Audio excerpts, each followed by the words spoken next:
예, 시작하도록 하겠습니다. 네, 여러분 안녕하세요. 이제 거의 이제 마지막 과정이죠, 여러분. 이제 전범위 모의고사, 이제 사례형 전범위, 그 다음에 이제 선택형 문제 전범위 쭉 진행하고요.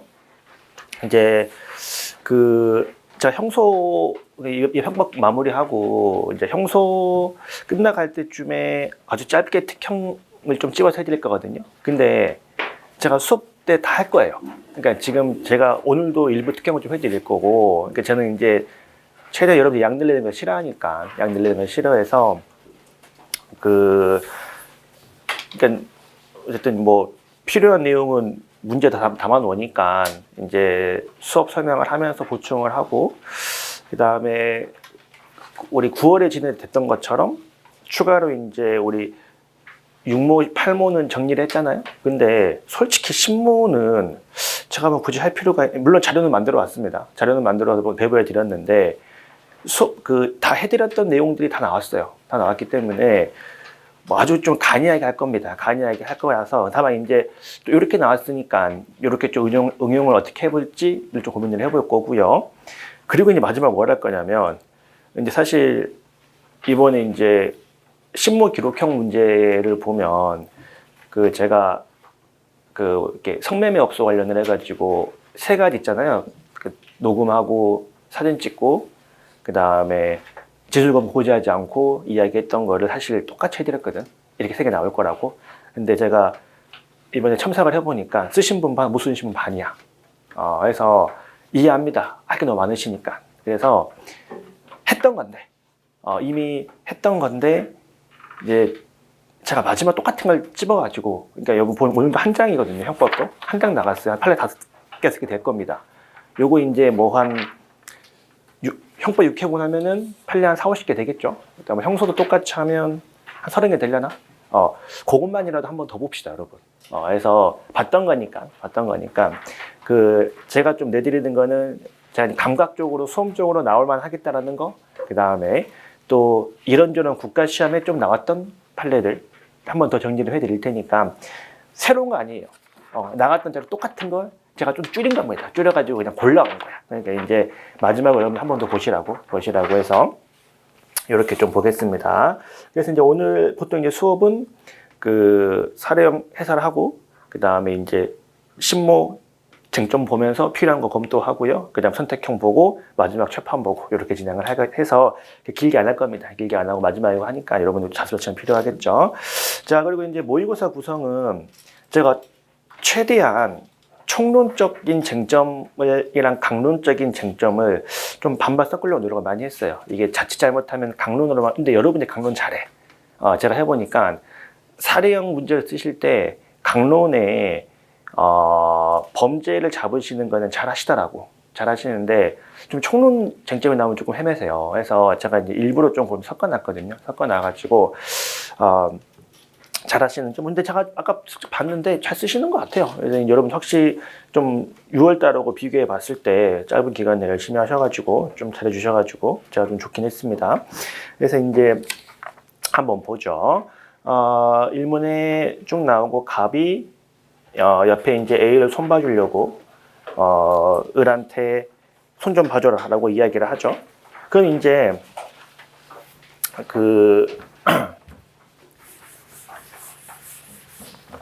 어쨌든 갑이 교사범이고 을이 어떤 범죄의 정범이니까 우리 기본적으로 목차 구성 먼저 을이 좀 나오는 게 좀 편하기는 합니다. 을의 죄책으로 시작을 하는 게 편하기는 하고 뭐 아까 보니까 이제 세 번째 줄에 2달 정도 식당 못하게 할 정도로 손봐줘라는 거는 사실 이제 이거 답이 있는 건 아니지만 저는 이제 기본적으로 상해에 대한 교사라고 내는 건데 이제 폭행에 대한 교사로 쓰신 분들이 계시더라고. 근데 그거는 괜찮은 것 같아요. 이제 큰 문제점은 아닐 것 같다는 생각이 들긴 들고 어쨌든 이제 상해를 교사해서 자 문제는 자 을은 무슨 고의를 가지고 시작을 해요? 상해의 고의를 가지고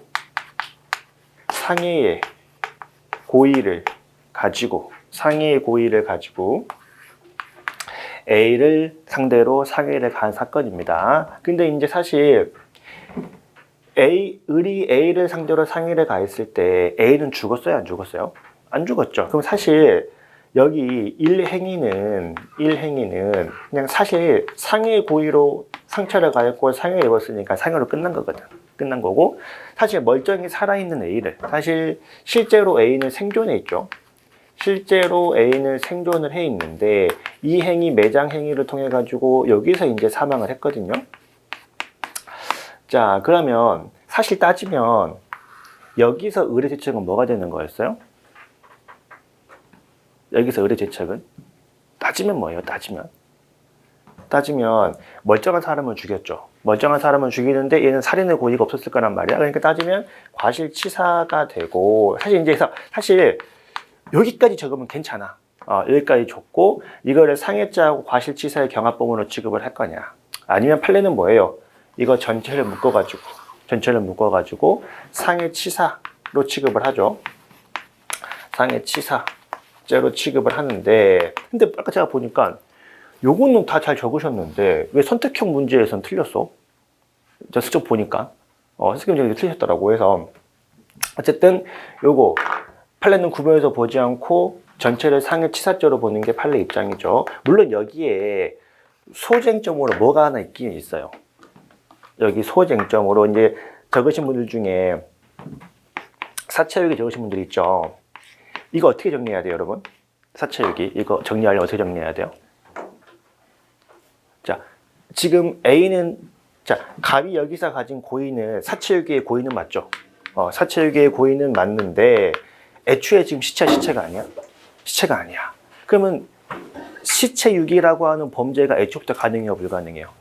불가능하죠. 근데 행위자는 시체라고 생각하고 범행에 나아가서 위험성이 있으면 사체유기에, 그렇지, 불능미수가 됩니다. 그래서 이제 쓸 거면 그렇게 가야 돼. 쓸 거면 사체유기의 불능미수로 가는 건데, 이거는 이제 뭐 못 적어도 괜찮고, 메인 쟁점은 개괄적 과실이니까 여기서 이제 의뢰 대책에 관련해 가지고 이제 그 상해치사 제가 성립을 한다. 그래서 이제 개괄적 과실의 법리고 1행위하고 2행위를 뭐 이렇게 구분 지어가지고 보시는 뭐 이론적 내용을 바탕으로 가져오려고. 정 안 되면 그냥 판례 입장만 줘도 괜찮고. 그러면 우리가 이제 이따가 2번 목차 갑의 죄책을 잡으실 때, 자, 갑은 뭘 교사했어요? 상해를, 근데 이게 다 적으셨더라고. 상해를 교사했는데 막상 정범은 사람을 죽이고 버렸단 말이야. 그랬을 때 상해, 치사의 교사범 성립할 것인지 여부와 관련을 해가지고 항상 뭡니까? 내가 의도한 범죄보다 공범이 더 큰 사고를 쳤을 때, 이건 다 잘 적었어. 제가 강조도 많이 해가지고 예견 가능성 을 따져야 되고, 제가 이제 최대한 예견 가능성 여부를 문제에 주려고 했어요. 문제에서 이제 절대 무기를 쓰지 마, 뭐 이런 얘기 했던 거 봤을 때 설마 사람 죽일까지는 예견하지 못했을 것이다. 예견 가능성이 없으면 갑은 무슨 죄로? 갑은 그냥 상해죄 교사범. 이런 식으로 이제 답안 구성이 되겠죠. 정범은 상해치사, 교사범은 상해죄 교사범으로 이제 좀 앞에 정리가 될 거고. 자, 그 다음에 이제 쭉 1번 쟁점 정리가 되고, 그러면 중간쯤에 이제 이후 나오죠. 이후 을은 갑으로부터 약속 끝에 2천만 원 지급받고, 근데 여기는 좀 답안이 다양하시더라 보니까. 그 2천만 원 지급하고 수가 100만 원 지급하게 카드를 제시했고, 근데 잔액 부족 결제가 안 되니까 술에 취해가지고 때린 다음에 이제 수가 결제도 하지 않고 집으로 돌아왔다. 그럼 결과적으로 두 번째 을의 쟁점과 관련을 해가지고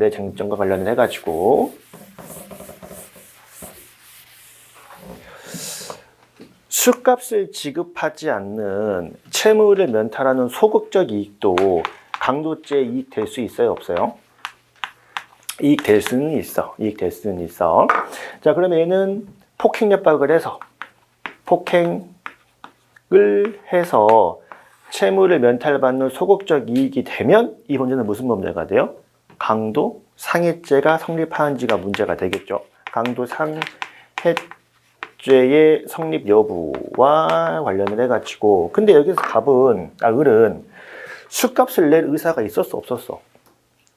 있었어. 얘는 지금 술값 내려고 했는데 좀 일이 좀 꼬인 거죠. 그래서 이제 자기 따위는 지금 돈 들어있다고 생각하고 카드를 냈는데 카드를 잘못 내가지고 지금 결제가 안 되는 와중에 술 취해가지고 사람 때려버린 거 아니에요. 그러면 여기서 꼭 들어가야 되는 표현은 내가 술값을 지급하지 않고 이득을 취하려는 의사. 이게 만약에 재물이었으면 우리가 흔히 불법 영득의사 이런 표현을 쓰기도 하고요. 이게 재산상 이득인 경우에는 불법 이득의사 이런 표현을 쓰기도 합니다. 불법 이득의사. 이게 이제 메인 쟁점이에요. 메인 표현이에요. 그래서 강도 상해죄가 성립을 하려면 일단 강도죄가 성립을 해야 되는데 얘한테 술값을 내지 않고 이 소극적 이득을 취득하려고 하는 이 불법 이득의사가 존재하냐? 그렇지 않다라는 거야. 그렇지 않다는. 얘는 술값 내려고 했어. 내가 술값 안 낼 의사가 없었다고. 그러니까 기본적으로 불법 이득의사가 없다. 그래서 이게 만약에 불법 이득의사가 없어서 이득을 취하려고 하는 게 없으면 이건 무슨 범죄가 돼요? 뭐 폭행이나 뭐 상해죄가 되겠죠. 단순 폭행죄나 뭐 상해죄나 성립을 하겠지. 그러니까 이제 판례 표현이 뭐가 나와요? 이 불법 이득의사라고 하는 거는 형법상 단순 폭행죄와 강도죄를 구분짓는 강도죄 핵심 구성 요건이라는 얘기 표현한단 말이에요. 따라서 사안 같은 경우에는 뭐가 없기 때문에 이 불법 이득의사가 없기 때문에 요거는 뭐가 안 되고 강도죄가 되는 거는 안 되고 아니고 그냥 뭐만 된다? 상해죄만 성립한다. 상해죄나 뭐 폭행죄든 상해죄든. 그래서 강도죄 성립하지 않는다. 강도죄 성립하지 않고 뭐 상해 혹은 뭐 경우에 따라 폭행 정도는 괜찮고 폭행죄가 성립한다. 뭐 상해죄 보시면 되겠죠. 문제 상해니까. 자, 그 다음에 자 이제 세 번째 이제 이거는 답은 맞추셨는데 이제 제 생각은 그래요. 내가 시험을 치고, 뭐 특히 변신도 마찬가지고, 시험을 치고, 이렇게 쓱 봤더니, 답 맞았네? 이런 경우 있어요. 어떻게 답은 맞았네? 그러면 이제 내신 기대하는 점수가 있는데, 점수가 안 나왔어. 약간 그럴 때 약간 현타가 오죠. 뭐지? 답 쏟는데? 그게 이제 쟁점이 안 들어가니까. 그럼 지금 여기서, 그 다음 쟁점이 이제, 100만 원 받아와야 되는데 110만 원 받아온 사건, 이거 다 한단 말이야. 100만 원 받아왔는데 110만 원 받아온다. 그래서 이거를 부작위에 의한 사기죄가 성립한다라는 거를 모르는 학생은 사실 거의 없다고. 그러니까 이건 답 맞추는 건 별로 의미가 없어요. 그러면 여기서 우리가 적어줘야 되는 쟁점은 뭐예요? 적어줘야 되는 쟁점. 여러분들이 뭐 가다가 조금 이렇게 비슷한 입장에 들어온 분들 계시던데 지금 부작위로 사기죄를 범한 거 아니에요. 그럼 이거는 반드시 꼭 뭐가 들어가야 돼요? 부진정부작위범에 대한 쟁점이 들어가야 돼요. 부진정부작위범. 그래서 원래 사기죄의 기망이라고 하는 거는 원래 뭘로 하는 건데? 원래 자기로 하는 건데. 이걸 아무것도 받아왔는데 이걸 부작위로 했다. 그러니 지금 이 의뢰 행위는 그 부작위에 의한 사기죄는 부진정 부작위범이다. 그럼 이제 목차에 뭐가 들어와야 돼요? 부진정 부작위범의 성립 요건이 목표로 들어와야 돼요. 요거 못 쓰면 점수 못 나옵니다, 여러분 솔직히. 답 맞추는 아무 의미가 없어. 그러면 이제 우리가 그럼 좀 이제 쓸 수 있지. 부진정 성립요건 이거 강조 두 가지 엄청 많이 했잖아.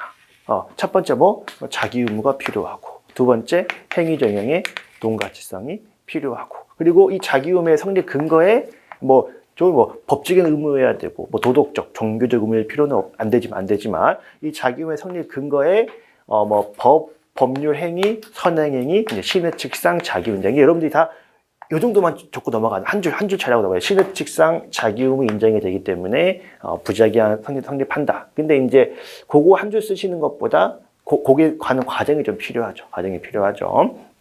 그래서 이제 신우칙상 자기 의무가 인정이 되기 때문에 부작위에 의한 사기죄가 성립한다라고 답안지를 좀 적어주셔야겠죠. 그래서 이런 데서 3, 4점 차이가 날 겁니다. 날 거여가지고 보시면 되겠습니다. 해서 이제 그렇게 을 마무리하고 그 다음 내려오셔가지고 이제 갑 봅시다. 이제 갑을 보시면 여러분 그 허가를 받지 않고 뭐 직업안정 촉진법률을 그 직업 속에서 허가를 받지 않고 운영을 해버렸기 때문에 관련 직업법을 위반을 하게 됐다. 이거 쟁점 뭐예요, 여러분? 이거 대놓고 지금 문제 속에서 이거 관련 법률 위반했어요? 라고 줬잖아요. 그러면 여기서 쟁점을 찾으셔야 되거든? 그러면 그러니까 갑은 자신의 행위가 뭐예요? 죄가 되지 않는 것으로 생각을 했겠지.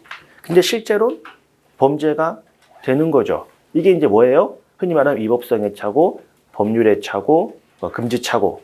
같은 말입니다. 같은 말입니다. 그러면, 이제 갑의 대책 좀 지우고. 자, 여기서 이제 갑의 대책 관련을 해가지고, 지금 1번에 상해치사교사 하고요.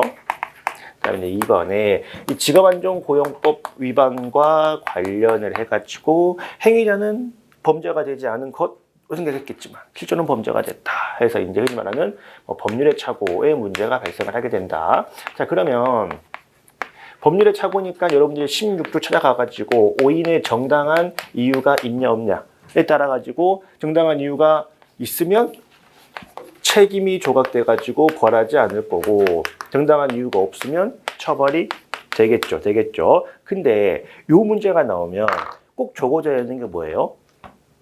여기까지 끌고 오는 거는 하셔야 되는 거고 여기서 적어야 되는 거는 그럼 야 언제 정당한 이유가 있는데 에 대한 판례 입장 적어주셔야 됩니다. 언제 정당한 이유가 있는데 야 판례는 그러니 이건 헷갈릴만 했네. 아니야, 이건 헷갈리면 안 돼. 이 정당한 이유에 대한 판단 기준, 우리 연습 많이 했습니다. 첫째, 단순한 법률의 부지는 법률의 착오로 보지 않고 자신의 지적 능력을 다해서 심사숙고해서 자신의 행위가 법률에 위반되는지를 알아봐야 되고 그 노력에 필요한 정도는 행위자의 지적 능력, 사회 집단에 따라 달리 평가하면 안 된다? 달리 평가해야 된다? 달리 평가해야 된다. 라는 그 판례 표현이 좀 들어가셔야 됩니다. 요거는 판례 표현이 좀 중요해요. 늘 나오죠. 그래서 단순한 법률의 부지는 포함되지 않고 심사숙고 조회해보고 그 정도는 달리 평가돼야 된다라는 판례 표현을 꼭 좀 적어주셔야 되고 그에 따르면 관행정청에 물어본 거 관행정청에 물어봐서 얻은 답은 신뢰만하다라고 봐가지고 판례는 정당한 이유를 인정을 했죠. 정당한 이유를 인정을 해가지고 벌하지 아니한다라고 해서 이제 법률의 착오에 대한 쟁점을 뽑아낼 수 있느냐. 그 다음에 두 번째 그 법률의 착오 정당한 이유에 대한 판례 표현을 좀 쓸 수 있느냐에 따라 가지고 좀 점수가 들어가고 안 들어가고에 좀 차이가 좀 있겠죠. 자, 그 다음에 근데 마지막 쟁점이 일단 이건 제가 좀 볼 게 좀 많습니다. 제가 올해 특형 나올 만한 쟁점이 지금 이게 요즘 법조계 되게 문제가 되거든요. 일단 근데 요거 마지막 쟁점은 결국 일단 결론적으로 이거 그 갑이 피한테 돈 준 거 이거 뇌물죄 돼요 안 돼요? 이거 선택형 때 많이 봤을 거야. 이거 뇌물죄가 안 되거든. 왜 안 돼요? 그래, 이거 직무 관련성이 없기 때문에 사실 여기서 묻는 건 그거예요. 여기서 묻는 거는 지금 야 경찰로 정보가 그만 발로 놓을 거 하니까 그 중소기업 회장 친하지? 야 네가 말 좀 해줘. 라고 이렇게 뇌물을 줬단 말이야. 자 그럼 질문. 지금 뭐 직무 관련성이 없기 때문에 수뢰죄가 안 된다는 결론은 인정됐다고 치고 자, 하나씩 가보자 하나씩. 지금 갑은 뇌물을 피한 경찰한테 주는 거예요? 야, 이것 좀 회장한테 전달해 줘라고 주는 거야? 그렇지. 경찰 주는 거예요. 이게 만약에 회장한테 전달해 줘 이렇게 되면 완전히 별개의 문제가 돼요.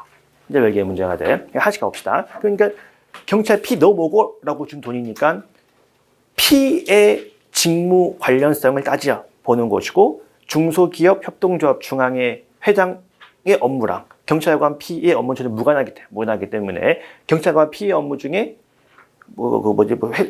연수원에 대한 선정 권한이 없죠. 권한이 없으니까 수뢰죄가 안 된다라는 게 이제 물어보는 거니까 그거 좀 답을 보시면 될 것 같고 제가 지금 여러분들하고 좀 보고 싶은 거는 제가 이제 12월 초 들어가면 특경타 한번 더 해드리긴 할 건데 되게 지금 좀 문제가 되고 있는 게 있어요. 그게 이미 신모에 좀 나오긴 했거든. 우리 신모 자료 잠깐 볼까요? 신모 자료. 신모 자료에 이쪽 3쪽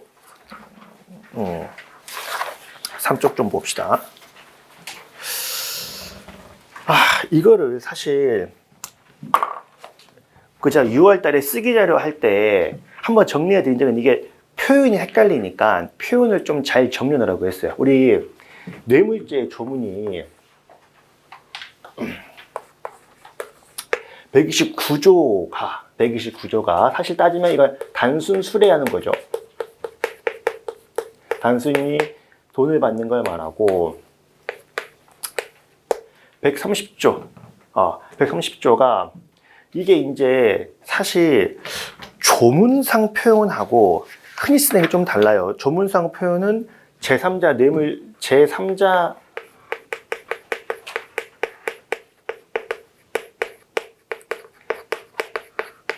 제공죄 이게 조문상 표현이기는 한데 판례는 그냥 제3자 뇌물 수수죄도 많이 씁니다. 제3자 뇌물 수수죄라는 표현도 많이 쓰고 그 다음에 131조가 수뢰 후 부정처사죄죠, 여러분. 수뢰 후 부정처사죄고 132조가 알선수재죄고 그 다음에 이제 133조가 이제 이게 조문상 이름은 뇌물공여 등이라고 돼요. 뇌물공여 등. 근데 이제 이게 1항이 있고 2항이 있고 1항이 뇌물공여고 2항이 제3자 뇌물 교부죄 이걸 건대받는 놈을 재산뇌물 취득죄 이렇게 조문이 되어 있어가지고 헷갈려서 요 교부죄, 취득죄, 제공죄, 수수죄 요거 헷갈리시면 안 돼요. 요거 이제 작년 변시에도 나왔고 올해 친문에 또 나왔고 올해도 좀 요거 때문에 좀 관련점이 있어가지고 좀 나올 가능성이 있거든요. 그래서 그럼 여러분 봅시다. 지금 여기까지 있죠. 여기까지는 범죄로 처벌받는 주체가 누구예요? 공무원이요, 공무원. 지금 공무원이 뇌물을 처벌되는 거고, 지금 여기는 이제 비공무원이죠. 공무원한테 뇌물을 주는 쪽이니까.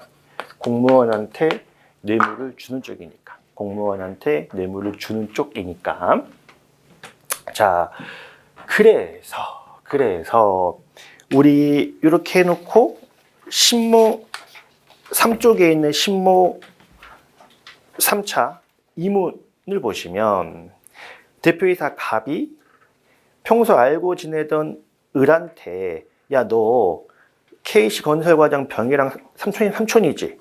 야, 이거 내가 돈 많이 줄 테니까 병한테 전해주고 와. 잘 되면 1억을 줄게 라고 하면서 현금 5천, 백화상품권 1,000만 원 넣은 가방을 건네고 을은 병을 만나 투자해둔 거 했으니까 정보 주세요 라고 해서 그 가방 전달했고 상품권은 을에만 챙겼고 5천만 원 들었고 병은 을의 부탁을 들어주기로 하고 을에게 전달을 했다라고 되어 있어요. 그러면 지금 여기서 비공무원 갑이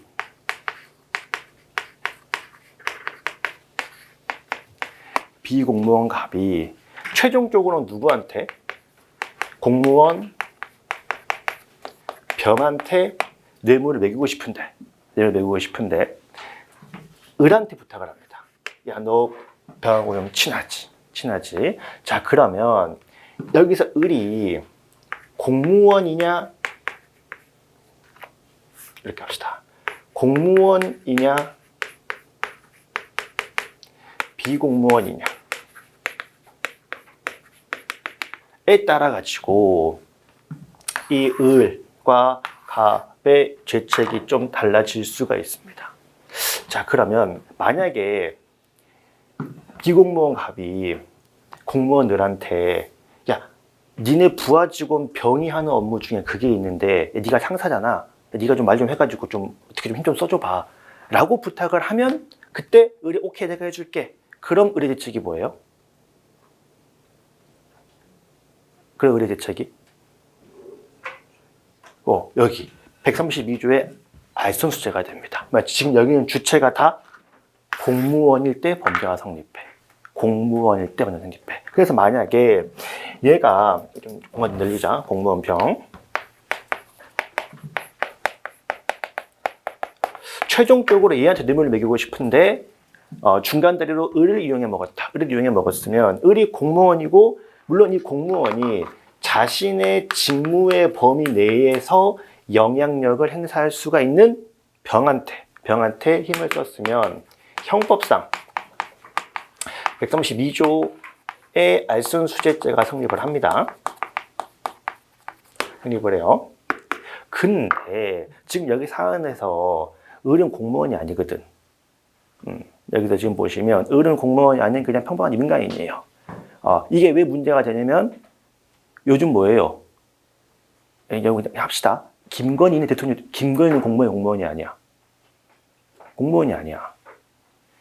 근데 야, 니네 남편한테 말 좀 전해줘. 해서 무슨 법사들이 뇌물을 매긴단 말이야. 그랬을 때 이 비공무원이 오케이 내가 힘 좀 써볼게 하고 돈 받고 연결시켜주면 그럴 때 을인 죄책은 무슨 범죄가 돼요? 그때 나오는 게 특가법이에요. 그때 이렇게 공무원이 아닌 사람이 내가 힘 좀 써줄게 라고 중간에서 알선을 하게 되면 공무원이 아닐 때 특가법 2조인가? 특가법상 요때 이제 알선수재죄가 성립을 합니다. 특가법상 알선수재죄가 성립을 해요. 특가법상 알선수재죄. 그러니까 뭐 특형이라고 하는 게 별건 없어요. 나올 때마다 관련 쟁점을 정리하시면 훨씬 낫습니다. 비교해서. 해서 이제 이렇게 되면 공무원한테 부탁을 해서 하면 알선수재, 비공무원은 특가법 수재죄. 자, 그럼 질문. 지금 요 범죄에 따라서 처벌되는 주체는 누가 되는 거야? 을이 처벌되는 거야. 을이. 야, 네가 중간에 다녀줬지. 네가 중간에 다녀줬지. 너 처벌하겠다. 자, 그런데 이제 두 번째. 여기에 그럼 만약에 생각해봐. 이게 아까 말했잖아. 갑이 요렇게 뇌물을 주는데 을한테 뇌물을 주는데 지금 이 형법상 알선수재나 특가법상 알선수재는 이 뇌물을 을 먹으라고 주는 거야? 병한테 전달해 주라고 먹은 거예요?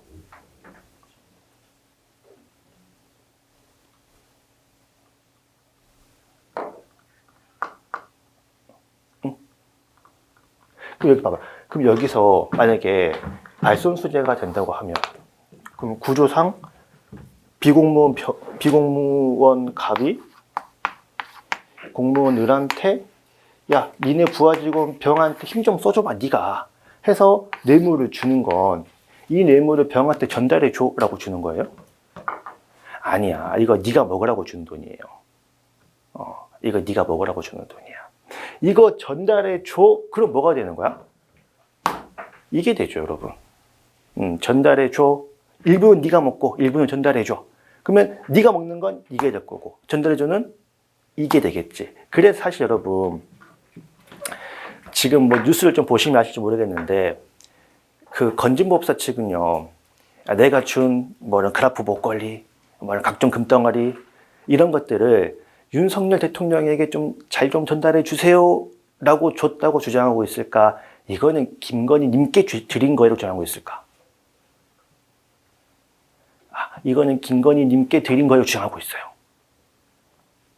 왜 그럴까?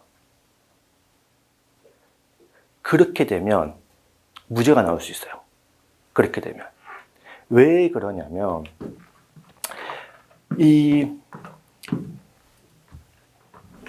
여기 133조 1항의 뇌물공여죄에는 132조를 준용을 하고 있습니다.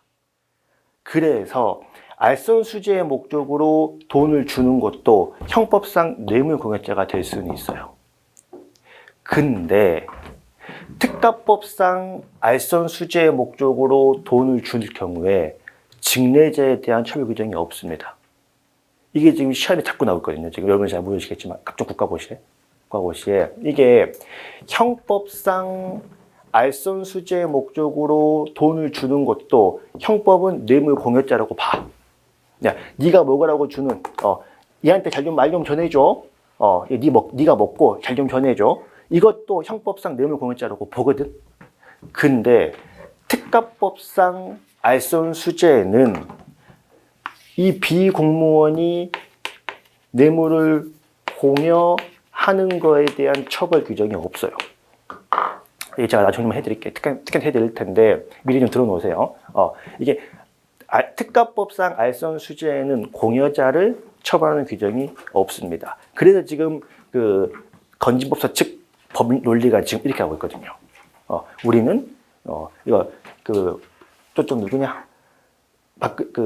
윤석열 대통령 주는 돈이 아니고 비공무원 김건희한테 잘 좀 부탁해요라고 준 돈 맞다. 잘 좀 준 돈 맞다. 그래도 구조상 무죄가 나올 수 있습니다. 그게 맞으면 무죄가 나옵니다. 왜냐하면 비공무원이니까 증명사 할 것도 없고 특가법상 알선수재가 돼버리면 갑한테는 별도로 뇌물공여죄가 성립하지 않아요.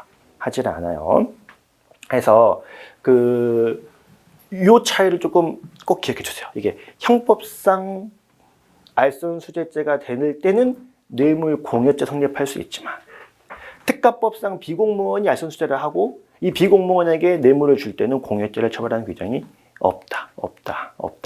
그래서 이제 이게 요거 신모 답안지를 보면 이 을은 특가법상 알선수재죄가 되지만 딱히 갑한테는 뭐예요? 특가법상 알선수재에 따른 공여죄가 안 되고 그냥 단순 형법상 공여죄는 성립할 수 있다. 그게 나오거든요. 그다음 두 번째, 우리 특가법상 뇌물죄는 3천만 원 이상, 5천만 원 이상이면 뭐 1억 이상인가? 또 있죠. 그래서 각각 가중 규정이 있죠. 여기에 가중 규정에도 이 뇌물 공여자에 대한 가중 적용이 없습니다. 수뢰자가 금액 이상일 때, 수뢰자가 3천 이상, 5천 이상, 공무원이 받아먹었을 때 가중 처벌을 하고요. 따로 직례자 133조는 빠져 있어요. 133조는 5천만 이상을 줘도 빠져 있어. 그래서 지금 시험 문제 그게 나온 거거든요. 일부러 지금 5천만 상품권 주면서 5천만 상품권을 받는 놈은 특가법상 뇌물죄가 되는데 5천만 원 준 놈은 단순 뇌물죄가 됩니다. 단순 뇌물죄. 그래서 이제 그거 하나 이제 보시면 되겠습니다. 그래서 이제 그거 보려고 했어요. 그래서 이제 그렇게 참고하시면 되겠고, 하나 할 게 더 있었는데. 그래서 이제 요거는 좀 치우는 걸로 하고, 이제 다시 이제 요거 차치하고, 요거 빼고, 이제 요거 좀 봅시다. 그럼 결국 지금 이 133조의 범죄가 되려면 구조가 보통 이제 회장님께서 공무원한테 다이렉트로 뇌물을 주면 133조 1항이고 야, 부하 직원 비서 네가 좀 갖다 주고 와 해서 을이 전달하면 133조 2항이 되죠. 2항이 되죠. 이게 1항, 2항, 1항, 2항. 자, 그래서 지금 여기는 이렇게 뇌물이 건네가면 뭐 직례죄, 수례죄가 되겠지만 여기는 어떻게 보는 거예요? 요렇게 건네가는 순간에 뭐라고? 이 범죄 끝난다고. 요렇게 넘어가는 순간에 얘는 제3자 뇌물 교부죄, 얘는 제3자 뇌물 취득죄, 얘는 뇌물 교부죄, 얘는 뇌물 취득죄. 근데 사실 그럼 을이 요렇게 전달해 주는 것과 관계없이 이미 범죄는 기소가 되는데 실제로 전달이 됐을 때 판례가 어떤 표현 줬어요? 이미 이렇게 건네줄 때 범죄 끝났거든. 이렇게 건네줄 때 범죄 끝났는데 이렇게 실제로 전달까지 하면 우리 판례가 뭐라 그래요? 직뇌물 전달죄 외에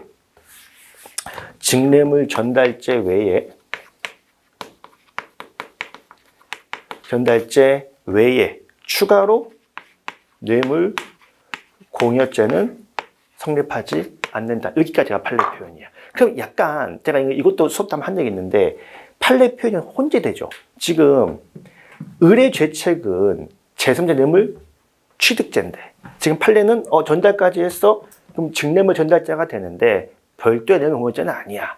근데 사실 이 직뇌물 전달죄는 사실상 뭐가 똑같은 말이에요. 제3자 뇌물 취득죄의 하나의 특정 유사 개념을 지금 판례가 쓰고 있는 거죠. 근데 이제 책임표를 봐도 늘 이 표현보다는 이 표현이 나오더라고. 자꾸 나오니까 근데 이렇게 목차를 잡아놓고 답안에는 이게 또 들어와 있어 보면은. 그러니까 이제 여러분들 안전하게 좀 고민을 해봤는데 이런 문제가 나왔을 때 죄명은 이렇게 잡아놓는 게 다 안전할 것 같아요. 이 전달자의 경우에 그냥 죄명을 제3자 뇌물 취득죄라고 그 중목차에는 적어놓고 본문에 실제로 전달까지 했을 때 직뇌물 전달죄 외에 추가 뇌물 공여죄가 되는 건 아니다. 요게 좀 더 그냥 모범 답안이라고 좀 해야 되나? 자꾸 그렇게 나오니까. 근데 판례는 진짜 쓰고 있어. 판례는 진짜 쓰고 있는데 어쨌든 그래서 목차의 제목은 이렇게 적어놓고 본문에 요 내용을 적는 게 좀 안전할 것 같아요. 본문에. 그래서 전달하든 말든 제3자 뇌물 취득죄. 전달까지 했으면 그냥 표현상으로만 직뇌물 전달죄가 성립하고 다만 별도의 뇌물 공여죄는 안 된다까지 이제 좀 적어주시면 좋을 것 같아요. 그래서 이제 요거고 보는 것으로 합시다. 그래서 요거 그 신문은 또 우리 모의고사 제가 또 내는 게 있어요. 그래서 그거 다시 한번 봅시다. 제가 뭐 내는 게 있으니까 그것 한번 다시 한번 보고 정리하는 것으로 하고요.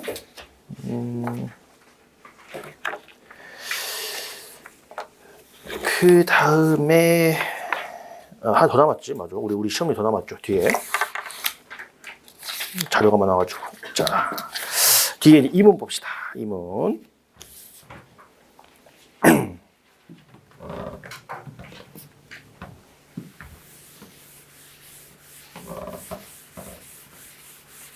역시 교사범, 정범의 문제니까 갑이 교사범이고 을이 정범이고 다만 을은 뭐가 있다? 충동 조절 장애가 있대요. 충동 조절 장애가 있어가지고 불쑥 주체하지 못하는 감정을 통해 가지고 절도를 하는 습성이 있다. 자, 그랬을 때 이제 그리고 이 새끼를 이용하면 좀 편하겠다 해서 절도를 교사했다. 그러니 이제 역시 이제 을의 죄책부터 출발하면 되겠죠. 을의 죄책부터 출발을 하면은 첫 번째 이 충동 조절 장애는 뭐와 관련이 있어요? 책임 능력과 관련이 있죠. 책임 능력 관련을 해가지고 이런 심신 장애에 따라 범죄가 발생을 했을 때 이건 책임 조각 사유가 될 수 있다 없다에 관한 것부터가 출발이죠. 이 충동 조절 장애가 책임 능력을 조각하는 사정이 있을 것이냐. 책임 능력 관련된 쟁점이고, 판례는 뭐라 그래요? 원칙적으로 이런 충동 조절 장애와 같은 판례 표현, 성격적 결함이라고 하죠. 성격적 결함. 성격적 결함만 가지고는 원칙적으로 심신 상실이나 심실 장애 사유로 본다, 안 본다? 안 본다. 안 보는 게 원칙이다. 다만 그 정도가 정신병과 똑같이 치부할 수 있도록 그 정도가 중하다면 뭘로 볼 수 있다? 심신 상실 사유로 볼 수 있다. 심신 상실 사유로 볼 수 있다. 이게 이제 기본적인 판례 입장이죠. 그러면 만약에 을이 요걸 바탕으로 범죄를 나아갔다. 그러면 이제 사안의 해결 가가지고 그럼 이 원칙적으로는 을이 절도를 했을 때 절도죄가 성립해요, 성립 안 해요? 원칙적으로는 책임이 조각이 안 되니까. 이쪽 적게요. 원칙적으로는 절도죄가 성립을 할 건데 그 정도가 중했으면 뭐가 조각이 돼가지고 책임이 조각이 돼가지고 절도죄가 성립하지 않을 것이다 라고 잡아놓고 그러면 을이 갑이 교사였죠. 갑이 이 을을 교사할 때 갑의 죄책과 관련을 해가지고 요게 맞춰가야 돼. 그러니까 요즘 우리 시험 특징이 좀 뭐예요? 약간 좀 전제를 주고 이게 뭐 있을 때 없을 때 이 사기의 공범일 때 아닐 때 증언 거부권에 따라 뭐 장애가 발생했을 때 안 했을 때 이게 이렇게 되면 사실 더 어렵습니다, 여러분. 이게 애매하게 하면 못 써. 이제 슬슬 시험이 어려워지니까 정확하게 써야 되거든. 그러면 똑같죠. 여기서 만약에 정범 을한테 절도죄가 성립하면 갑은 뭐예요? 그냥 바로 그냥 성립하겠지. 근데 만약에 요렇게 정범이 책임이 조각돼서 범죄가 성립하지 않으면 갑은 교사범이 돼요, 간접병범이 돼요? 갑은 교사범이 돼요, 간접병범이 돼요? 올해 이번에 신문때 너무 쉽게 나왔죠. 신문 때는 사기죄 한도 너무 쉽게 나왔고 어떻게 풀어가야 돼요, 여러분? 요것도 학설 좀 적어주셔야 됩니다. 공범 종속성의 논지에 따라 가지고 만약에 우리가 이 교사범은 협의의 공범인데 이 공범은 어디에 종속해요? 정범에 종속한다라는 것이 판례 입장이고, 그럼 공범이 되려면 뭐가 필요해? 정범이 필요해. 근데 이 정범이 어디까지 필요할 거냐와 관련을 해가지고 뭐 최소 됐다 치고 제가 두 가지 말했죠. 제한적 종속 형식이랑 극단적 종속 형식 두 가지만 좀 열자고 했고, 제한적 종속 형식은 정범이 어디까지만 있으면 돼?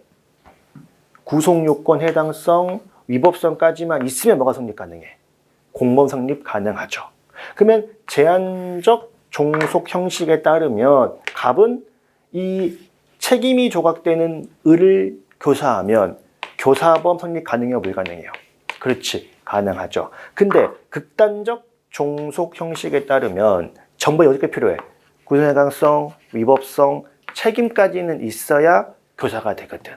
그럼 여기서 갑은 만약 극단적 종속에 따르면 정범이 뭐가 없으니까, 책임이 없으니까 뭐가 안 돼요? 교사범 성립할 수가 없죠. 그럴 때 뭐가 되는 거야? 그럴 때 사기죄의 간접 정범이 성립한다 라고 논리를 좀 타고 들어가야 됩니다. 근데 이거 엄청 했던 쟁점이잖아, 솔직히 말하면. 제가 뭐 갑자기 특화되는 건 아니고 매번 하는 거란 말이에서 한번 이제 우리가 응용할 수 있는가 한번 생각해 보시고 그래서 이제 그러니까 애초에 이 충동 조절 장애에 따라서 정범은 책임이 있다 없다 요거를 쓰지 못하면 아무것도 못 씁니다, 여러분. 아무것도 못 써요. 해서 어떤 걸로 범죄가 조각되는지에 따라서 이제 보통 책이 많이 나오니까 그래서 이제 요거 타가지고 요거 타는 것까지 보시면 되겠고, 그다음에 마지막 이후에 갑의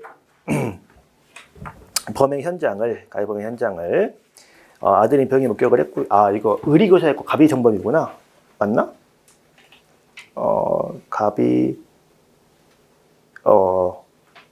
의리교사범이구나. 의리교사범이 가정범이네요. 바꿔서 하시면 됩니다. 의리교사범 갑이 정범이고. 자, 그리고 이제 갑이 이제 아들이 아빠 절도하는 거를 봤네. 그래서 이제 올해도 이제 저쪽 형소법 쟁점 중에 나온 게 좀 신모에서 그 증언 거부권 관련을 해가지고 그냥 좀 비슷하게 따온 거고. 그럼 이제 이 범인을 목격하지 않았다라고 진술한 이 아들 병의 죄책과 관련을 해가지고 사실 이거는 죄명을 좀 2개 이상 뽑을 수 있는지 보고 싶었는데 아마 기본적으로 범인 도피죄는 다 적으신 것 같아요. 근데 이제 또 경우에 따라 수사 중인 수사관의 질문에 허위 답변을 했죠. 그럼 경우에 따라 이제 뭐가 될 수 있어요? 그렇죠. 이거 거의 없더라고. 위계한 공직방 여부가 문제가 되는데 법리는 유사합니다. 허위 진술한 것만 가지고 수사관이 자신의 본문에 따라 가지고 꼼꼼히 심사를 해야 되는 게 있는데 허위 답변만 그대로 믿은 것은 뭐라고 보기 어렵고 위계에 의한 공직방해라고 보기 어렵고. 두 번째, 범인 도피죄는 뭐가 나와야 돼요? 범인 도피죄는 아들이잖아. 뭐예요? 직계 혈족이니까 어차피 친족 간 특례가 있어요. 좀 차이가 있죠. 위계에 의한 공직방은 허위 답변만 가지고 뭐라고 볼 수 없고 위계라고 볼 수 없기 때문에 공직방이 안 되고, 범인 도피죄는 친족 간 특례가 적용되기 때문에 처벌되지 않고, 물론 이게 친족이 아니어도 뭐는 아니에요. 범인 도피죄는 안 되기는 하죠. 단순히 안 되기도 하고. 어쨌든 아들이니까 친족 간 특례가 될 것이고. 그리고 법정에서의 위증죄는 어때요? 자, 위증죄에는 친족 간 특례가 있어요, 없어요? 없죠. 대신에 뭐가 있어? 그렇지, 증언 거부권이 있죠. 지금 수사 단계 때 가족의 범죄를 숨겨주는 거는 친족 간 특례가 있고, 법정에서는 야, 가족이어도 뭐 하면 안 돼, 거짓말하면 안 돼, 대신에 그래 가족의 범죄를 불허라고 하는 건 가혹하니까 우리 법이 뭘 줄게? 증언 거부권을 줄게. 주제가 있는 거고. 그럼 만약에 증언 거부권이 있는 걸 알고도 포기하고 허위 진술하는 건 뭐가 되는 거고? 위증죄가 되는 것이지만, 일반인들은 뭐예요? 증언 거부권이 있는지를 모를 수도 있다. 증언 거부권이 있는지를 모를 수도 있는 것이기 때문에 만약에 증언 거부권을 고지받지 못해서 증언 거부권을 행사하는데 장애가 발생해서 내가 거짓말을 하는 거는 봐준다. 근데 증언 거부권을 고지받았더라도 나 위증할 건데 그랬으면 위증죄가 성립을 한다. 그래서 이 문제 단서 줬죠. 증언 거부권을 고지받은 적이 없다. 고지받지 못해서 증언 거부권을 행사하는데 사실상 장애가 발생했으면 위증죄 성립이 부정이 되지만 장애가 발생하지 않았으면 위증죄가 성립한다 라고 해서 이것도 다 구분 지어가지고 보시면 되겠습니다. 시험 문제는 그 참고인 조소에 이 증언 거부권 행사했다는 증거 있는 게 시험 문제가 나왔는데 오늘 평소 가서 봅시다. 그래서 이제 이렇게 한번 정리해 보시고 우리 한 10분만 쉬었다가 선택형이랑 최파 하나 보고 마무리합시다.